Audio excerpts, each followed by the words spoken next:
नहीं मिलेगी ऐसी सास बहू। दिल्ली के एक इलाके में एक महिला अपने बेटे और बहू के साथ रहती थी। अरे बहू देख तो जरा, कौन इतना दरवाजा पीट रहा है। अरे किसे क्या हो गया है, लगातार दरवाजा धड़ाधड़ पीटता जा रहा है। देखती हूँ मम्मी, पता नहीं सुबह सुबह कौन आ गया। बहू दरवाजा खोलती है तो देखती है कि बाहर एक लड़का खड़ा था। थोड़ा गुस्से में था। अरे मैडम, आपकी ऑनलाइन शॉपिंग ने परेशान कर रखा है। बार बार आप अपना सामान वापस लौटाती हैं। कभी एक बार में सामान आता ही नहीं। अरे कैसे बात कर रहे हो? मैं कंपनी को फोन करती हूँ। तुम्हें नहीं आना तो मत आओ, कोई और आ जाएगा। इसमें गुस्सा होने वाली कौन सी बात है? अरे बहू क्या हुआ, किससे बहस हो रही है? कुछ नहीं मम्मी, वो ऑनलाइन वाला लड़का आया है, उसी से बात कर रही हूँ। देखो भैया, ये सामान वापस नहीं लेना है तो मत लो, लेकिन हंगामा मत करो। अरे कोई बात नहीं, लाओ आप पैकेट। मेरा तो ये काम ही है, बस थोड़ा गुस्सा आ गया था। बहू अंदर जाती है और पैकेट लेकर बाहर आती है, लेकिन तब तक लड़का वापस जा चुका था। बहू को समझ में नहीं आया कि हुआ क्या। वो अंदर जाती है तो किचन में काम में लग जाती है। अरे बहू, तुम्हें ऑफिस नहीं जाना क्या? कितनी देर हो गई? किचन से आवाज आती है। जाना है, लेकिन इनका नाश्ता तो बना दूं। और उनकी चिंता मत करो, तुम अपना नाश्ता लेकर जाओ, मैं बना दूंगी नाश्ता। अरे तेरा ऑफिस भी तो जरूरी है ना, कितना काम करेगी। ठीक है मम्मी, जाती हूँ। रात का खाना साथ में खाएंगे। इसके बाद सास ने दरवाजा बंद कर लिया। शाम को डोरबेल बजी।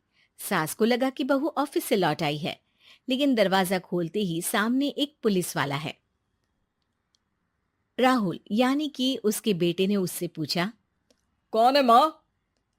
अरे पुलिस आई है बेटा, तुम्हारे बारे में पूछ रहे हैं। अच्छा, अभी आया माँ। आप ही राहुल है? हाँ जी, मैं ही राहुल हूँ। आपकी पत्नी का नाम विनीता है? हाँ जी, लेकिन आप ये सब क्यों पूछ रहे हैं? और कहाँ है मेरी वाइफ? देखिए, परेशान मत होइए, आपको मेरे साथ चलना होगा, मैं आपको रास्ते में पूरी बात बताता हूँ। हाँ?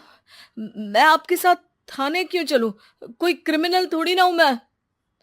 अरे मैं आपको थाने नहीं ले जाने आया हूं, बल्कि आपको मेरे साथ अस्पताल चलना है। राहुल परेशान होकर पूछता है। क्यों, क्या हुआ? देखिए, आपकी पत्नी का बड़ा एक्सीडेंट हो गया है और वो अस्पताल में भर्ती है। बस किसी तरह से आपका पता मिल सका, इसलिए हम आपको लेने आ गए। राहुल हड़बड़ी में माँ को बगैर बताए पुलिस वालों के साथ घर से निकल जाता है। सर, क्या हुआ मेरी पत्नी को, कुछ तो बताइए। देखिए, घबराइए मत, वो आईसीयू में है, अभी कुछ कहा नहीं जा सकता। कुछ देर में सभी अस्पताल पहुंचते हैं। डॉक्टर साहब, मेरी पत्नी ठीक तो हो जाएगी ना? कैसी हालत है उसकी? देखिए, अभी कुछ कहा नहीं जा सकता है। सिर में चोट है और खून बहुत बह चुका है। शायद खून की भी जरूरत पड़े। ठीक है, मैं खून देने को तैयार हूँ। ठीक है मिस्टर, लेकिन हमें सेम ग्रुप का ही खून चाहिए। अगर आपका मैच होगा तभी आपका खून काम आ सकेगा। जी ठीक है डॉक्टर साहब। तब तक राहुल की माँ भी अपने एक पड़ोसी के साथ अस्पताल पहुंच चुकी थी। अरे बेटा, क्या हुआ? बहुरी कैसी है? माँ, कुछ कहा नहीं जा सकता। अरे बेटा, परेशान मत हो। अरे बहू को कुछ नहीं होगा, वो दिल की बहुत अच्छी है। माँ बेटे बैठे हुए इंतजार कर रहे हैं। सर, आपका ब्लड मैच नहीं हो रहा है और ब्लड हमें अभी चाहिए। अरे बेटा, डॉक्टर साहब से बोलो ना मेरा ब्लड ले ले। अरे माँ, आपकी उम्र हो चुकी है, आपका खून कैसे ले सकते हैं? अरे बेटा, वो बहू कम मेरी बेटी ज्यादा है। उसने दिन रात एक करके इस घर को एक डोर में बांधा हुआ है। अगर वो डोर टूट गई ना, तो मैं अपने खून का क्या करूंगी? राहुल की आंख में भी आंसू आ जाते हैं।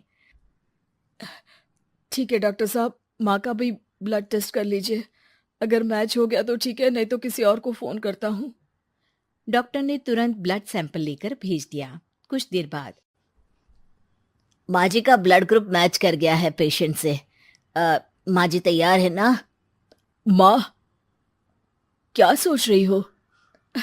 अरे बेटा, यही कि बहू की जिंदगी के लिए अगर अपनी जिंदगी भी दांव पर लगानी पड़े तो कम है। वो दिन रात हमारे लिए लगी रहती है। हाँ माँ, वो तो है। डॉक्टर साहब, माँ रेडी है, आप ब्लड ले लीजिए। बहू की जान बच गई और उसकी घर वापसी हो गई और एक नई शुरुआत भी। अरे विनीता, नाश्ता तैयार हो गया? जी हाँ, हर मम्मी का भी। पहले मम्मी खा ले, उसके बाद हम खाएंगे। अरे तुम माँ की चमची हो क्या? राहुल, मेरी माँ के जाने के बाद उन्होंने ही मेरा माँ की तरह ख्याल रखा है, और उस रात उन्होंने खून नहीं दिया होता तो शायद आज मैं जिंदा भी नहीं होती। इतना तो माँ के लिए बनता ही है ना।